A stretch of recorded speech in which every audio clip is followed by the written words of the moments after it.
Hoy, el Egipto del mundo moderno contempla las maravillas de su antiguo pasado. Impasible al paso de los siglos, el esplendor de la pirámide de Gizeh y de la gran esfinge permanece como un imponente tributo a los antiguos padres de Egipto. Tal vez están un poco magullados y erosionados por los cálidos vientos del desierto y por el tórrido sol, pero estos tesoros todavía persisten como las interminables arenas que han ayudado a preservarlos durante miles de años. La antigua civilización que creó estructuras tan formidables sigue fascinándonos. Posee una irresistible mezcla de esplendor y misterio, y en el mismo corazón de esa civilización se encuentran los poderosos faraones, los grandes monarcas de las 30 dinastías, cuyas vidas hemos descubierto a través de sus magníficas y opulentas tumbas.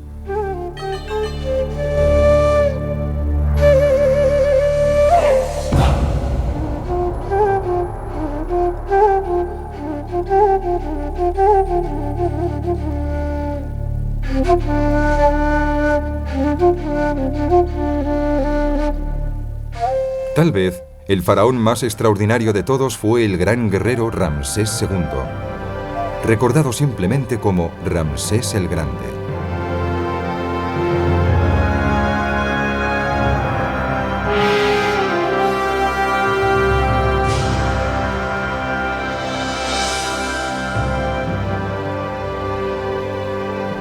La arteria que daba vida a la antigua civilización egipcia era el río Nilo.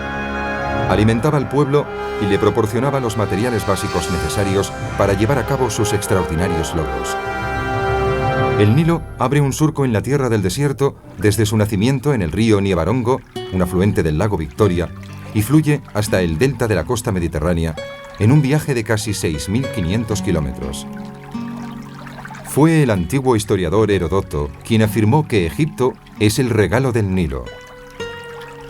Junto con el sol, los antiguos egipcios creían que este río era la fuente de toda vida.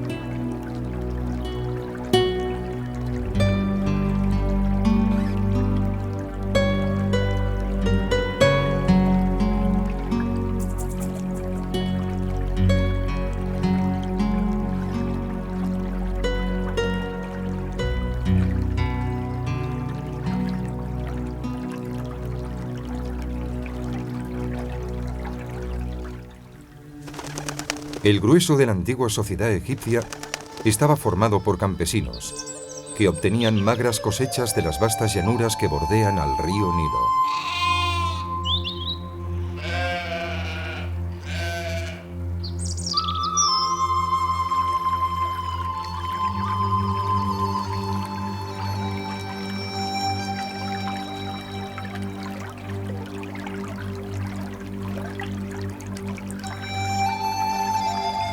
Aunque la tierra era fértil, vivían con una dieta basada en pan de trigo, alubias e higos. Y como todas las civilizaciones del mundo antiguo, los índices de mortalidad eran altos.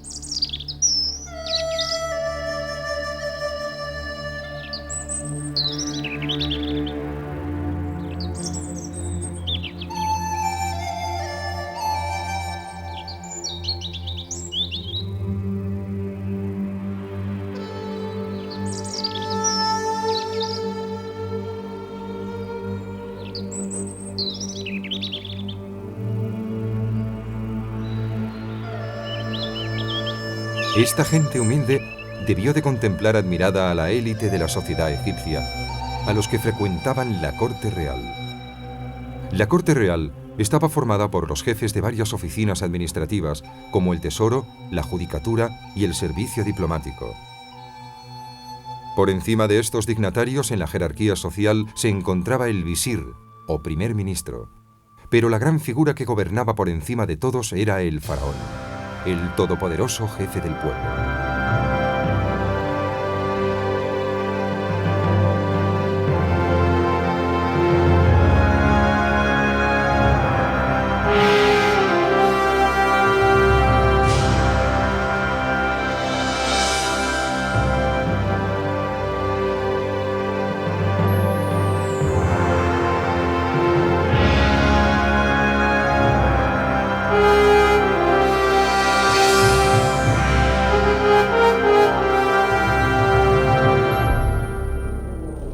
Originariamente, la palabra faraón significaba palacio real, pero a partir del año 1580 antes de nuestra era, pasó a emplearse para indicar al gobernante que vivía en su interior.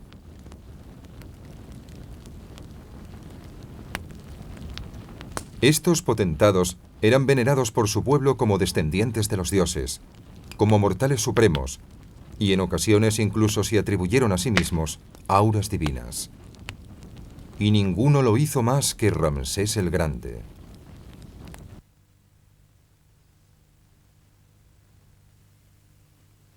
En el año 1269 antes de nuestra era, heredó la doble corona del Alto y el Bajo Egipto. Al subir al trono, Ramsés el Grande adoptó el nombre de Djoser Mara-Setep-Enra, que significa la justicia de Ra es poderosa, elegido de Ra. Su elaborado nombre era una referencia directa a Ra, dios del sol, el más omnipotente de todos los dioses egipcios. Ramsés el Grande nació en el año 1304 antes de nuestra era, dentro de la 19ª dinastía de reyes. Era hijo de Seti I y nieto de Ramsés I.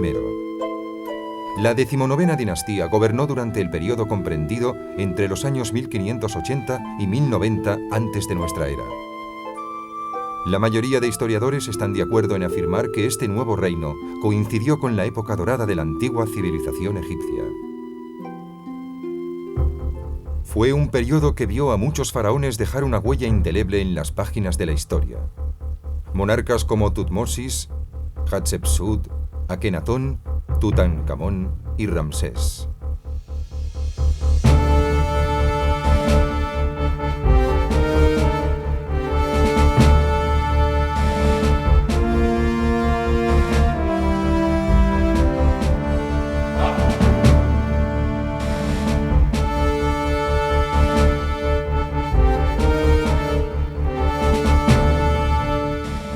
Bajo el reinado de Seti I, Egipto inició una nueva y audaz política exterior que incluyó famosas expediciones militares contra Siria y Líbano.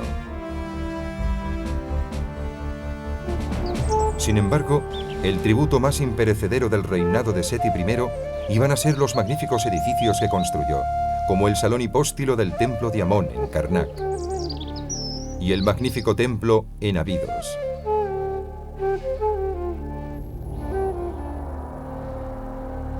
El joven Ramsés se convirtió en el centro de atención en la corte cuando murió el otro hijo de Seti, dejándole como claro heredero al trono. Por tanto, al joven príncipe le dispensaron de nuevo el título de hijo primogénito del rey a la temprana edad de 10 años, y desde entonces pasaría la etapa formativa de su adolescencia casi exclusivamente en compañía de su padre. La preparación perfecta para su futuro papel de rey. Ciertamente, Ramsés compartía el entusiasmo de su padre por las edificaciones, una pasión que caracterizaría sus últimos años como faraón. Mientras todavía era un joven príncipe, no solo supervisaba la construcción de los templos de su padre, sino que además encargaba los suyos, como el que dedicó al dios Osiris en Abidos.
El anciano Seti parece haber apreciado las extraordinarias cualidades de su hijo, o quizá, intuyendo que su fin estaba cerca, nombró a Ramsés corregente durante el último año de su vida.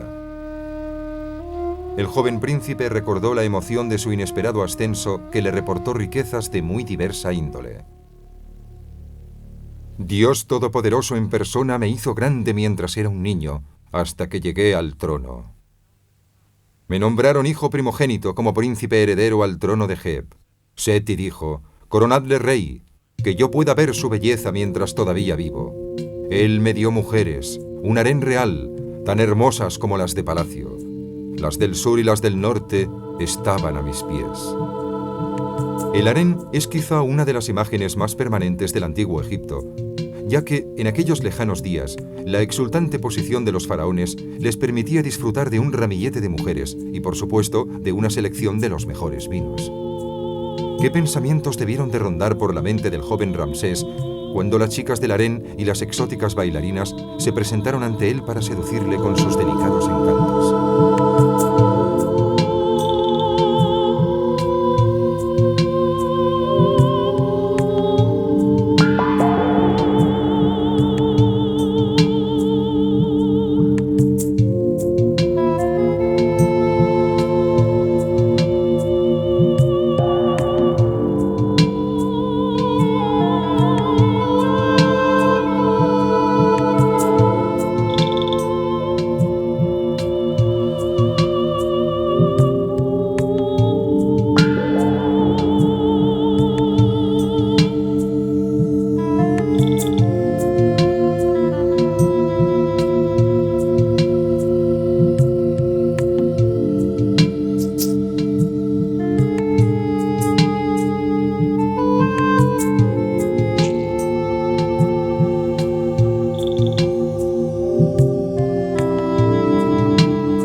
A pesar de todos sus logros como creador de magníficos templos, las victorias de Ramsés en el campo de batalla es lo más recordado por la historia y lo que le hizo ganarse el apodo de El Grande.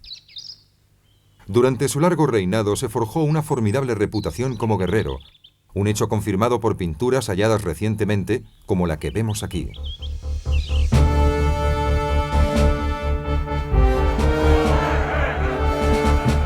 El majestuoso faraón coge por el pelo a un grupo de cobardes prisioneros asiáticos, listo para decapitarlos con su hacha.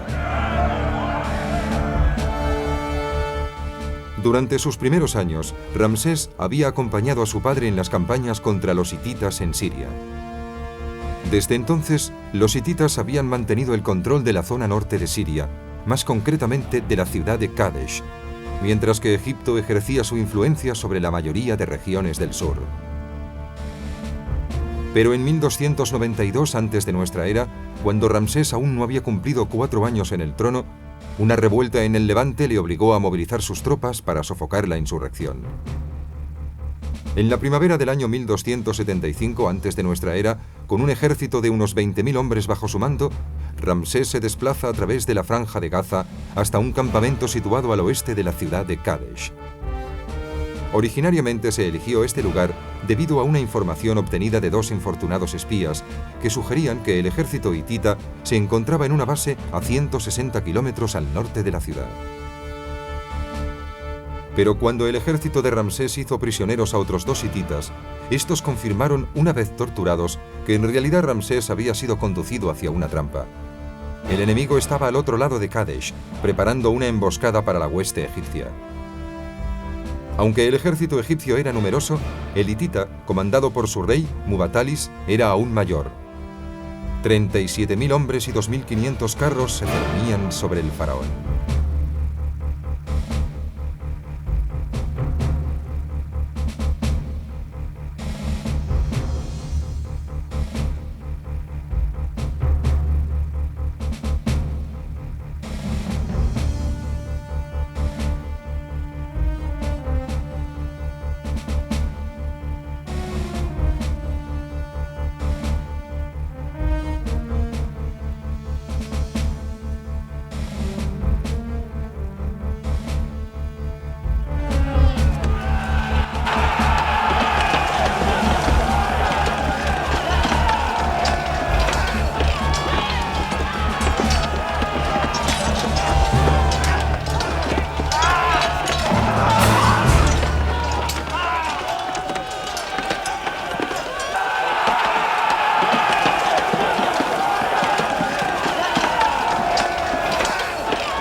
Fue en este momento de desesperación cuando Ramsés dedicó una oración a Dios. Oh divino Amón, Señor de la eternidad, creador y organizador del mundo, Dios que todo lo provee, Señor de todos los reinos de la tierra, mirad, estoy solo. ¿No sois vos mi padre? ¿Ni yo vuestro hijo? Mi brazo siempre ha hecho vuestra voluntad, oh divino Amón. Ahora que estoy solo y abandonado por todos, extiendo mi mano y mi súplica hacia vos. ¿No sois más poderoso que 1000 arqueros? ¿Que cientos de héroes?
A pesar de su gran victoria, pronto se dio cuenta de que le sería imposible mantener un destacamento tan al norte. Del mismo modo, el nuevo rey hitita, Atusilis, vio que sufragar una fuerza en el límite sur de Siria estaba más allá de sus posibilidades. Por tanto, los respectivos líderes acordaron coexistir en paz y en el año 1259 a.de nuestra era firmaron un histórico tratado entre ellos. Los términos del tratado se grabaron en los muros del Rameseum y en Karnak, mientras que los hititas los recogieron en tablas de arcilla que han sobrevivido hasta nuestros días, convirtiéndolas en el primer tratado conocido entre dos países. Como hemos visto, Ramsés también logró su grandeza con sus edificios, puesto que fue él quien construyó los templos de Karnak, Luxor, Abidos, el Ramaseum y, por supuesto, el templo tallado en la roca de Abu Simbel. Notables legados de la antigua civilización egipcia que hoy siguen dejando fascinados a los visitantes de todo el mundo.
El más pequeño de los dos magníficos templos de Abu Simbel está dedicado a la diosa Hathor y a la esposa favorita de Ramsés, Nefertari, quien murió un año después de asistir a la ceremonia inaugural en su honor, en 1254 antes de nuestra era.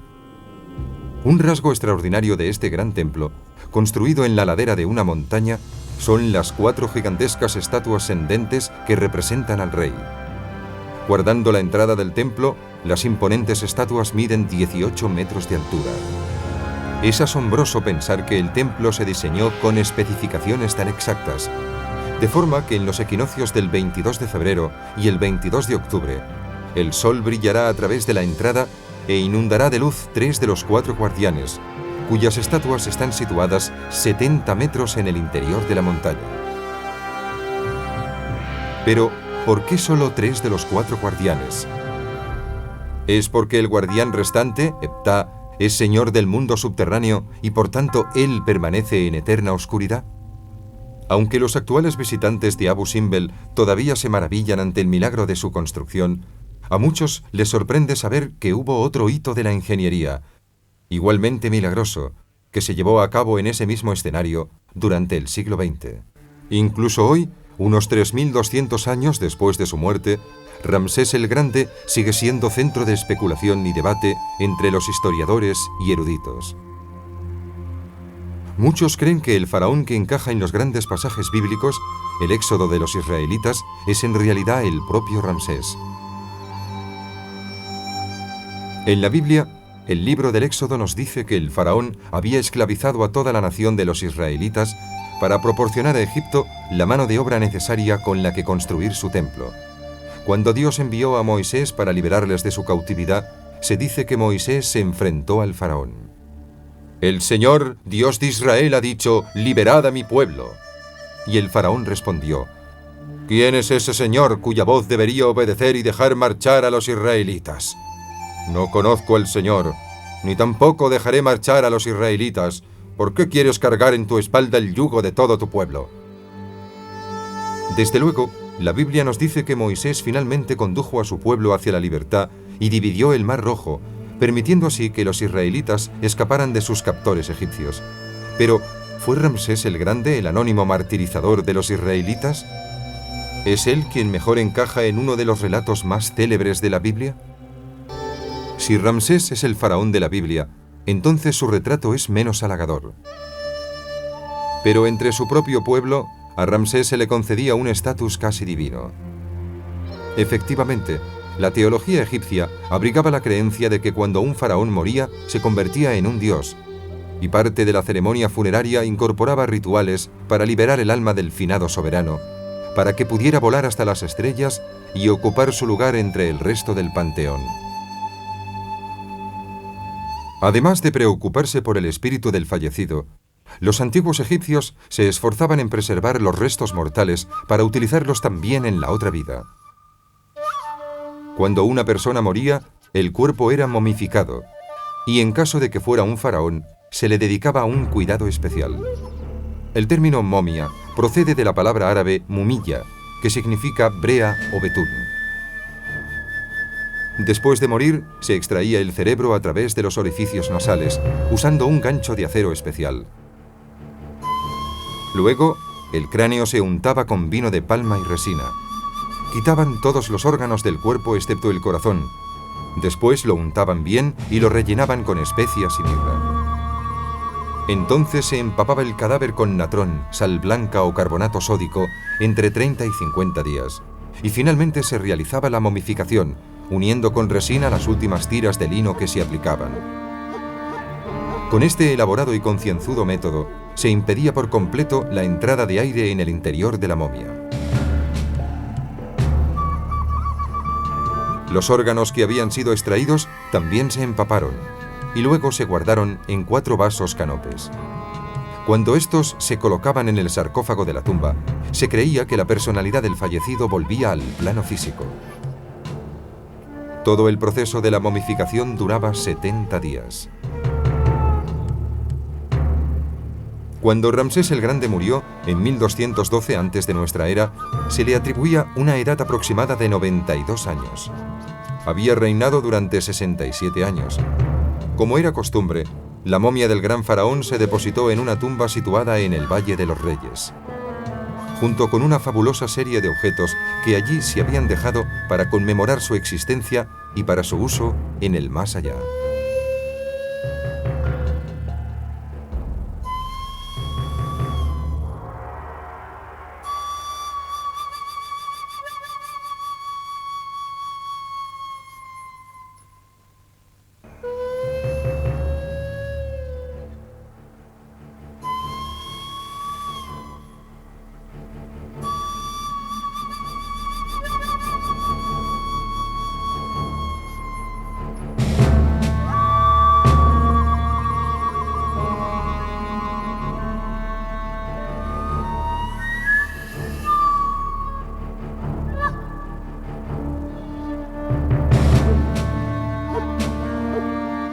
Desgraciadamente, por culpa de los ladrones de tumbas a lo largo de los siglos, solo permanecen un puñado de ellos.